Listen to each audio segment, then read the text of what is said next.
الحمد لله نحمده ونستعينه ونستغفره ونؤمن به ونتوكل عليه ونعوذ بالله من شرور أنفسنا ومن سيئات أعمالنا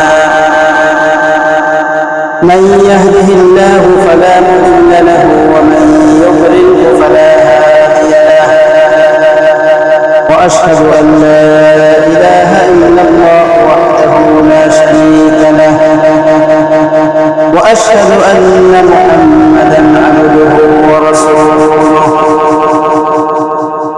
أما بعد فأعوذ بالله من الشيطان الرجيم بسم الله الرحمن الرحيم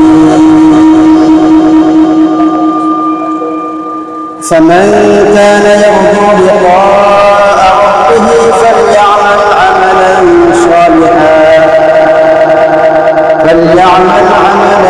صالحا ولا يشرك بعبادة ربه أحدا. وقال رسول الله صلى الله عليه وسلم أنا أغنى الشركاء عن الشرك من عمل عملا أشرك فيه معي غيري تركته وشركه أو كما قال عليه الصلاة والسلام.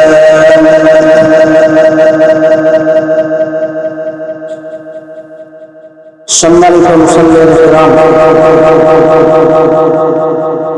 মহান রব্বুল আলামিনের দরবারে শুকরিয়া আদায় করছি যে মহান রব্বুল আলামিন আপনাকে আমাকে পবিত্র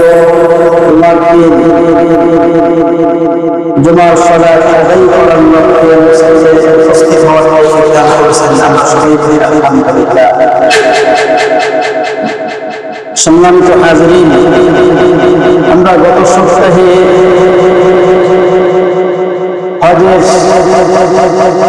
শর্তগুলো নিয়ে আলোচনা করছিলাম। হজ ফরজ হবে এবং হজ ফরজ হওয়ার পরে আমরা এগুলো হজকে আদায় করব, এই বিষয়টা নিয়ে আলোচনা করছিলাম। আজকে আমরা একটি অত্যন্ত গুরুত্বপূর্ণ একটা বিষয় নিয়ে আলোচনা করব, সেটা হলো আমরা যে আবাদত করি, হজ করি বা যাকাত দিই বা নামাজ রোজা যাই কিছু করি না কেন, সব কিছু কবুল হওয়ার পিছনে একটি জিনিস নিহিত রয়েছে, যেটা ছাড়া আপনার আমার ইবাদত আল্লাহ রাব্বুল আলামিন কবুল করবেন না। একজন হাজী সাহেব লক্ষ লক্ষ টাকা খরচ করেছে, হজ করতে যাচ্ছে। আপনি যে 6 লাখ 7 লাখ টাকা হজ খরচ করে আপনি হজ করতে যাচ্ছেন, এই হজটা আল্লাহর দরবারে কবুল হওয়ার জন্য অবশ্যই দুইটা শর্ত আপনাকে করতে হবে, পালন করতে হবে। প্রত্যেকটা ইবাদতের মধ্যে যদি এই দুইটা শর্ত না থাকে, তাহলে আপনার আমার এই আমল টোটাল বরবাদ হয়ে যাবে, নষ্ট হয়ে যাবে। আল্লাহর দরবারে কি হবে না। এই যে ইম্পর্টেন্ট দুটা শর্ত ইবাদতের, এই দুটা শর্ত সম্পর্কে আমাদের জানতে হবে এবং সেই অনুযায়ী আমরা যে ইবাদতগুলো করছি প্রত্যেকটা ইবাদতের মধ্যে যাতে শর্ত দুটা সম্পূর্ণভাবে থাকে এবং বাস্তবায়ন করতে পারে, সেজন্য যে কোনো ধরনের ভালো কাজ করতে আমরা অবশ্যই সচেষ্ট থাকবো এবং এই শর্ত দুটা কি করবো, পালন করার চেষ্টা করবো। এই শর্ত দুটো কি? আল্লাহর দরবারে আপনার আমার ইবাদত কবুল হওয়ার জন্য আল্লাহ রাব্বুল আলামিন বলছেন এই ইবাদতটা একমাত্র আল্লাহকে সন্তুষ্ট করার জন্য হতে হবে এবং আপনি যে ইবাদতটা করছেন সেটা একমাত্র রাসূলের অনুসরণে হতে হবে, আল্লাহ রাসূলের সুন্নাহ মোতাবেক হতে হবে। রাসূল যেভাবে ইবাদতটা করেছেন হুবহু সেভাবে করতে হবে ইবাদতটা। তাহলে 1 নম্বর শর্ত যেটা, সেটা হলো আল্লাহকে সন্তুষ্ট করার জন্য করা। 2 নম্বর হচ্ছে সেই ইবাদতটা রাসূলের সুন্নাহ মোতাবেক করা। দুইটা শর্ত যখন আপনার আমার প্রত্যেকটা ইবাদতের মধ্যে থাকবে, আশা করা যায় সেই ইবাদত কি করবেন আল্লাহ রাব্বুল আলামিন কবুল করে নেবেন।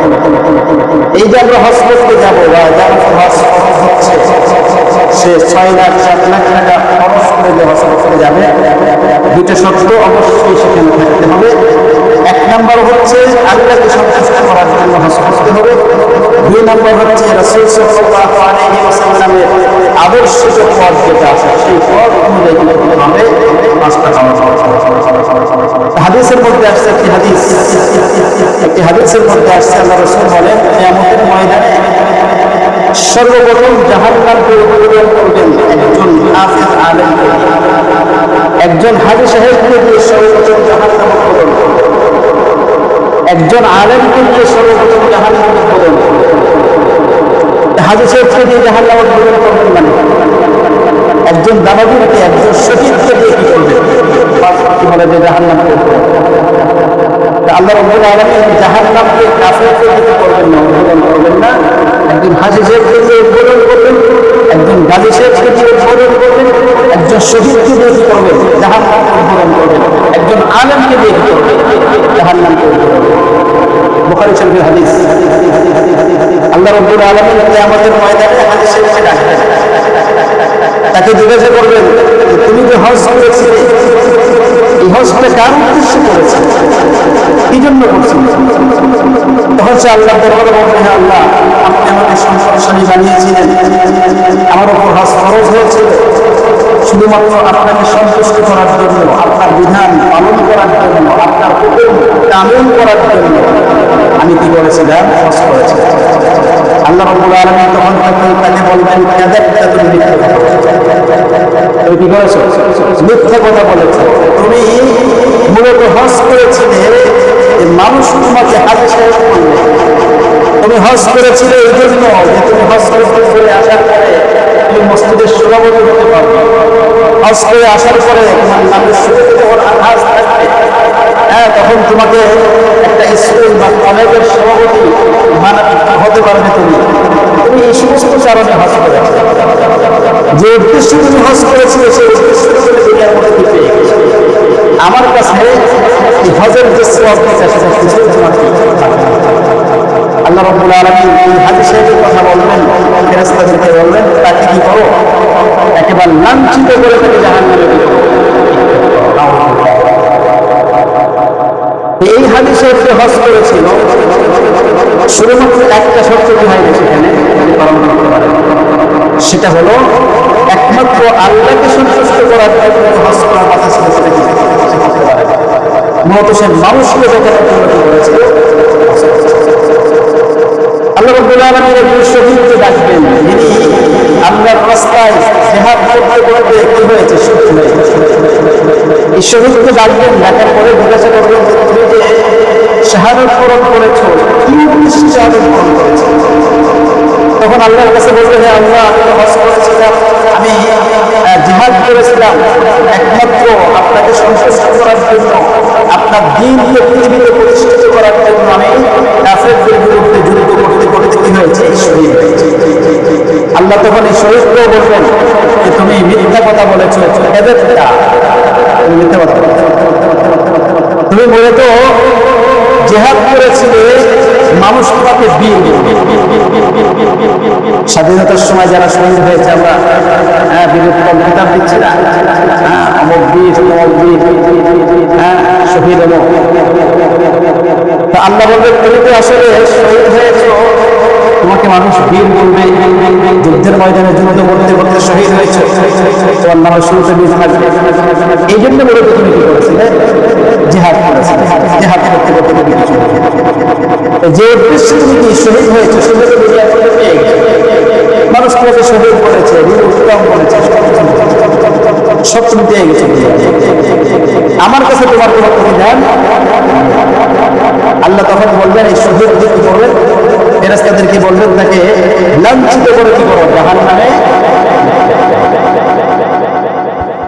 আল্লাহ রাব্বুল আলামিন একজন আলেমকে ডাকবেন, হাফেজকে ডাকবেন, কারি সাহেবকে ডাকবেন, তাকে জিজ্ঞাসা করবেন, তুমি কি জন্য ইলম অর্জন করেছি?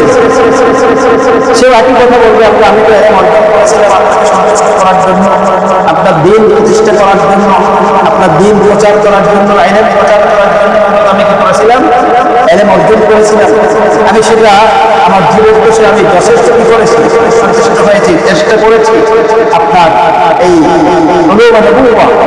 কোরআন এবং সুন্নাহর যে জ্ঞান যেটা আছে সেটাকে করার জন্য আল্লাহ রাব্বুল আলামিন তখন এই আলেমকেও বললেন, কাযাবতা তুমি এটা বলেছো, তুমি আসলে এই জন্য কি করো নাই, এলেম অর্জন করো নাই। তুমি এলেম অর্জন করেছিলে, মানুষ তোমাকে আলেম বলবে, মানুষ তোমাকে মুফতি সাহেব বলবে, মানুষ তোমাকে বিশাল বড় বক্তা বলবে, ওই সমাজের মধ্যে বিশাল বড় একজন আলেম এই উদ্দেশ্যে তুমি কি করেছিলে, এলেম অর্জন করেছে।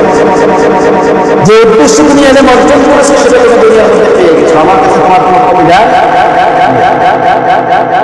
এই আলেমকে আল্লাহ রাব্বুল আলামিন কিয়ামতের ময়দানে কি করবে, লাঞ্ছিত করে, অপদস্থ করে, অপমানিত করে তাকে জাহান্নামে। ভাইরা আমার, আমাদের আজকে উদ্দেশ্য হলো আমরা যে কাজগুলো করি, এটা 2-3টা উদাহরণ দিলাম, প্রত্যেকটা আমলের মধ্যে আমরা যে নামাজ পড়তেছি, সালাত পড়তেছি, এই সালাতটা কি আসলে আল্লাহকে সন্তুষ্ট করার করছি নাকি অন্য কোনো উদ্দেশ্য সেখানে রয়েছে? আল্লাহ দেখেন কত মারাত্মকভাবে আমাদেরকে সতর্ক করেছেন, ফাওয়াইলুল লিল মুসাল্লিন। আল্লাহ বলেন ফাওয়াইলুল লিল মুসাল্লিন, ওই সমস্ত নামাজি ব্যক্তিরা ধ্বংস, ওই জাহান্নাম তাদের, আল্লাযীনা হুম আন সালাতিহিম সাহুন, যারা তাদের নামাজের মধ্যে গাফেল, আল্লাযীনা হুম ইউরাউন, যারা নামাজ পড়ছে মানুষকে দেখানো, মানুষকে দেখানোর জন্য যারা নামাজ পড়ে তাদের নামাজ করবে,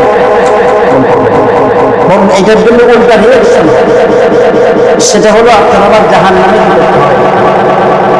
এই জন্য রাসূল সাল্লাল্লাহু আলাইহি ওয়াসাল্লাম হাদিসের মধ্যে বলেছেন, আল্লাহ রাব্বুল আলামিন বলেছেন, আনা আখরাস শুরাকা আনিশ শিরক, আমি সকল প্রকারের শিরক থেকে মুক্ত, আমি শিরককে কি করি না, পছন্দ করি না।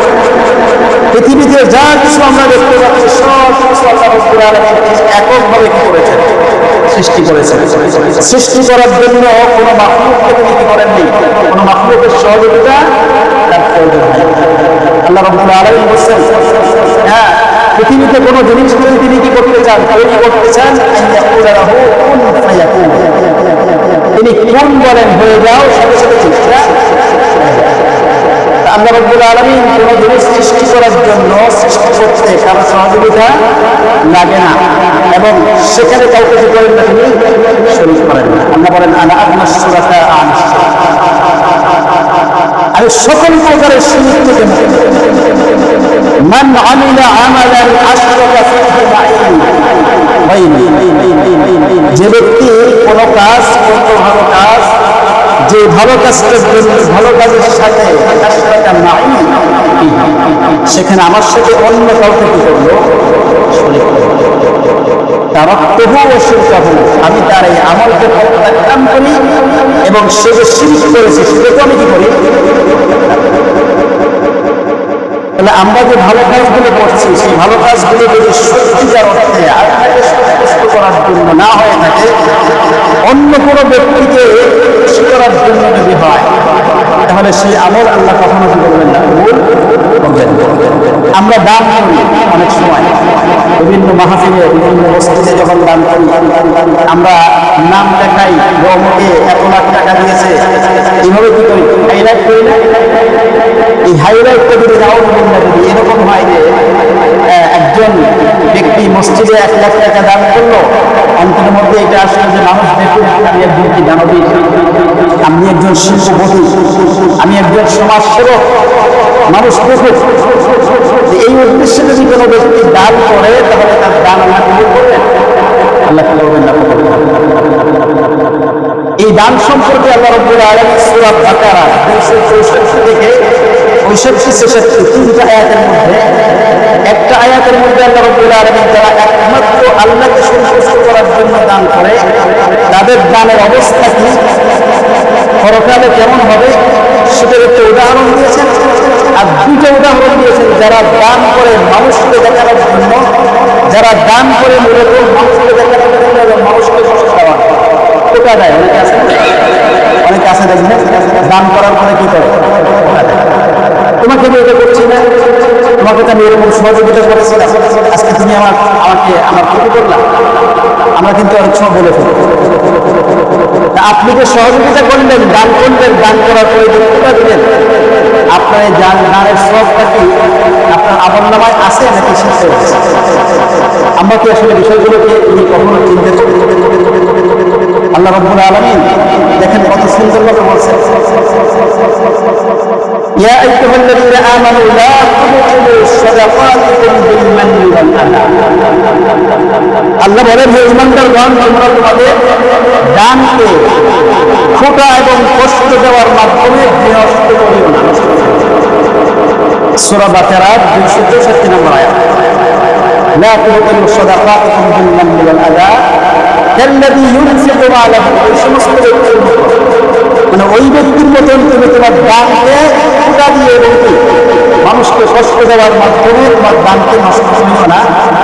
যে সমস্ত ব্যক্তিরা মানুষকে দেখানোর জন্য দান করে, তাদের উদাহরণ হচ্ছে কাল্লাযী ইউনফিকু মালাহু রিয়াআন নাস ওয়া লা ইউমিনুনা বিল্লাহি ওয়াল ইয়াউমিল আখির, এবং তারা পরকালের উপর বিশ্বাস করে না। فمثله كمثل صفوان عليه تراب فأصابه وابل فتركه صلدا। আল্লাহ বলেন, এই সমস্ত ব্যক্তিদের দান যারা মানুষকে দেখানোর জন্য বা খোটা দেয় দান করে, এই সমস্ত ব্যক্তিদের দানটা হলো এরকম, একটা পরিষ্কার পাথরের উপর যদি কিছু মাটি পড়ে, পলিমাটি পড়লো, এই পলিমাটির উপর কথার কথা এক বিঘত মাটি যদি সেখানে আসে, ওই মাটির উপর যদি কোনো শস্য কিছু আমরা যদি করি, ক্ষেত খামার করি, তাহলে ক্ষেত খামার হবে। কিন্তু ক্ষেত খাওয়ার পরে যদি প্রবল বৃষ্টি বা প্রবল বাতাসের মাধ্যমে যদি সেই মাটিটা কি করে নিয়ে যায়, ধুয়ে মুছে কি করে যায়, শেষ করে নিয়ে যায়, তাহলে আবার সেই পরিষ্কার পাথর হয়ে যাবে না, পরিষ্কার পাথর। আল্লাহ বলেন, যারা মানুষকে দেখানোর জন্য দান করার পরে খোটা দেয়, দান করার পরে খোটা দিয়ে মানুষকে কষ্ট দেয়, দান করে মানুষকে দেখানোর জন্য, তাদের দানটা হলো এরকম, সে কি করলো, পরিষ্কার একটা পাথরের উপর একটু মাটি রাখলো, মাটি রাখার পরে সেখানে কিছু শস্য হলো, হওয়ার পরে হঠাৎ করে এই শস্যের উপরে বিশাল একটা প্রবল বাতাস আসলো, পানি আসলো, জগৎ চাষের মাধ্যমে তার এই মাটিগুলো কি করে পরিষ্কার করে শেষ করে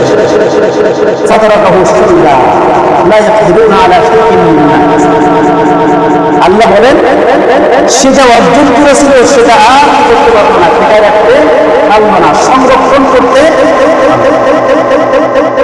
আল্লাহু লা ইয়াহদিল কওমাল কাফিরিন। আল্লাহ বলেন, আল্লাহ কাফেরদেরকে করেন না হেদায়েত। আপনি চিন্তা করেন, কোরআনের এই আয়াতের মধ্যে আল্লাহ রাব্বুল আলামিন উদাহরণ দিয়েছেন, এত সুন্দর এবং সূক্ষ্ম একটা উদাহরণ। আপনি আমি দান করি, দান করার পরে খোটা দিলাম, এমনকি মসজিদেও দেখবেন, মসজিদেও দান করার পর অনেকে কি বলে, আরে মসজিদেও আমি এত সহযোগিতা করছি, এটা সহযোগিতা করছি, সেটা করছি, এখন অন্যরা এসে মাধ্যমে অনেক সময় কিন্তু আমরা বলে ফেলি, আপনি কি মসজিদে দান করেছিলেন এখানে মাধ্যমে করার জন্য, নাকি আপনি আল্লাহকে সন্তুষ্ট করার জন্য মসজিদ করেছেন? আপনার এই কথা থেকে স্পষ্ট হচ্ছে আসলে আপনি কি করেন, আল্লাহকে সন্তুষ্ট করার জন্য মসজিদে। এই ধরনের মন্তব্য যদি আপনি করেন, সাথে সাথে আপনার সবটা কি হয়ে ধ্বংস করে দেবেন, আপনার সবটা জোরে কি হয়ে। এই জন্য ভাইয়েরা আমার, আমরা দান করবো, দান করার পরে খোটা দিবেন তো আপনার আমলটি করতে করতে দিয়ে আপনি আমি দেখতে পাচ্ছি না কি আমাদের ময়দান আমরা কি দেবো, এটা স্পষ্ট করে আমরা কি করতে পারবো। আল্লাহ রাব্বুল আলামিন আরেকটা উদাহরণ দিয়েছেন, যারা দান করে মানুষকে দেখানোর জন্য, দান করার পরে খোটা দেয়, এই সমস্ত ব্যক্তিদের আরেকটা উদাহরণ দিয়েছেন। আল্লাহ বলেন, ওয়ামাথালুল লাযীনা ইউনফিকুনা আমওয়ালাহুম ইবতিগাআ মারদাতিল্লাহ ওয়া তাসবীতান মিন আনফুসিহিম কামাথালি জান্নাতিন বিরাব্বিন আসাবাহা ওয়াবিল হাযা কুতুলাহা তাইফাইন। এই আয়াতটা মূলত যারা একমাত্র আল্লাহকে সন্তুষ্ট করার জন্য, আল্লাহকে খুশি করার জন্য যারা কি করে দান করে, তাদের উদাহরণ আল্লাহ রাব্বুল আলামিন খুব সুন্দর দিয়েছেন। তাদের উদাহরণ তো হলো এমন সুন্দর একটা উদ্যান, একটা বাগান, যে বাগানের মধ্যে খেজুর বৃক্ষ রয়েছে, আঙ্গুরের বৃক্ষ রয়েছে, এবং এই আঙ্গুর এবং খেজুরের বৃক্ষের উপর হঠাৎ করে সুন্দর একটা বৃষ্টি আসলো, প্রবল বৃষ্টি আসার কারণে সেই বাগানটা আরো বেশি পেয়ে গেল, সতেজ হলো। সতেজ হওয়ার পরে তার বাগানের মধ্যে দ্বিগুণ কি আসলো, ফসল চলে আসলো। কথার কথা, অনেক সময় দেখবেন আমরা যে ধানগুলো লাগাই, ধান লাগানোর পরে যখন বৃষ্টিটা আসে, বৃষ্টি আসার পরে যে ধানটা আরো বেশি কি হয়, সতেজ হয়ে যায়। যেখানে কি বলে যে 1 বিঘা জমির মধ্যে 50 মণ ধান আওয়া হয়, সেখানে বৃষ্টির কারণে 100 মণ হয়ে যায় না, ডাবল হয়। আল্লাহ রাব্বুল আলামিন বলেন, যারা আল্লাহকে সন্তুষ্ট করার জন্য দান করে তাদের উদাহরণ হচ্ছে সে আখিরাতের মধ্যে একটা বাগান সৃষ্টি করলো, যেই বাগানের মধ্যে খেজুরের কি রয়েছে, আঙ্গুরের কি রয়েছে, বাগান রয়েছে, এবং সেখানে সে বৃষ্টির পানি দেওয়ার কারণে তার বাগানের ফসল দ্বিগুণ হয়ে গেল। আল্লাহ বলেন,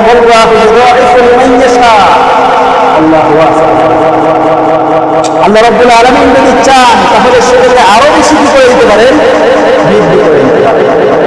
তাহলে আমরা যদি আল্লাহকে সন্তুষ্ট করার জন্য দান করি তাহলে আমাদের দান কি থাকবে, পরকালের মধ্যে ঠিক থাকবে, বাগানের মধ্যে সংরক্ষিত থাকবে।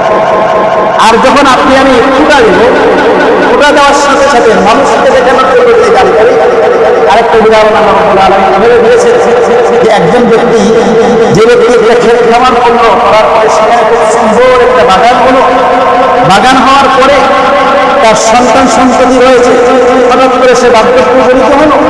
বার্ধক্য উপনীত হওয়ার পরে তার বাগানের উপর দিয়ে অগ্নিবায়ু কি হয়েছে, প্রবাহিত হয়েছে। অগ্নিবায়ু প্রবাহিত হওয়ার কারণে তার বাগানের মধ্যে শস্য সুন্দর সুজলা সুফলা যে শস্য শ্যামলা ছিল, মুহূর্তের মধ্যে অগ্নিবায়ু এসে তার বাগানটাকে জ্বালিয়ে তুলে শেষ করে। অনেক সময় হয় না এরকম, আমরা ক্ষেত খামার করছি, হঠাৎ করে বাতাস, জলোচ্ছ্বাসের সাথে তো কি আসে, অনেক সময় আগুন আসে না, একেবারে ক্ষেতটাকে কি করে দিবে, জ্বালিয়ে দিলে কি করে দিবে। তো কৃষক সেখান থেকে কিছুই কি করতে পারে না, অর্জন করতে পারে না। এই কৃষকের অবস্থা যদি এরকম হয় যে সে বার্ধক্য উপনীত হয়েছে, এখন তার সন্তান এবং সে কি হয়েছে, বিশাল বড় একটা টেনশনের মধ্যে থাকবে না। আল্লাহ রাব্বুল আলামিন বলেন, যারা মানুষকে দেখানোর জন্য এবং দান করার পরে ফুটা দেয়, এই সমস্ত ব্যক্তিদের দানটা হলো এরকম কি আমাদের ময়দানে দেখবে সে এই সম্পদের যথেষ্ট কিছু তার এই সম্পদটা দরকার ছিল আখিরাতের মধ্যে, কিন্তু সে গিয়ে দেখলো দান ঠিকই করেছে, দানের কোনো কি নেই, ফলাফল তার আমলনামার মধ্যে নেই। কেন নষ্ট হয়েছে? দান করেছিল কিন্তু পরবর্তীতে এমন একটা কাজ করেছে, এমন একটা কথা তার মুখ থেকে বের হয়ে গেছে, তার দান করা।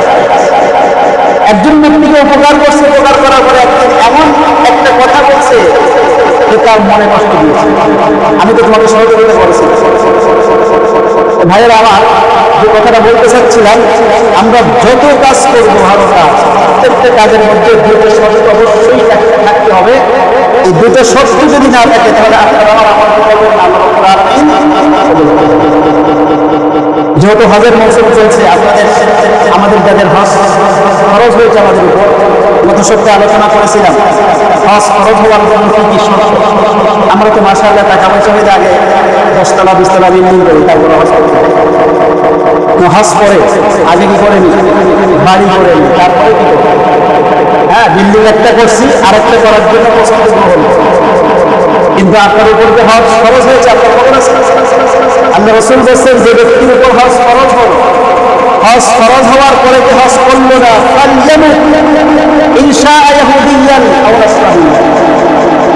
ওই ব্যক্তি যদি হজ না করে মৃত্যুবরণ করে, আপনার আবার মৃত্যু কখন আসবে তাই বলতে পারেন?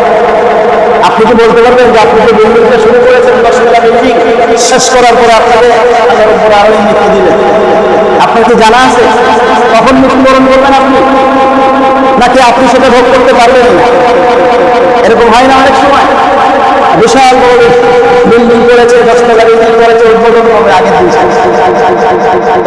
উদ্বোধন করার আগে আপনার ভাই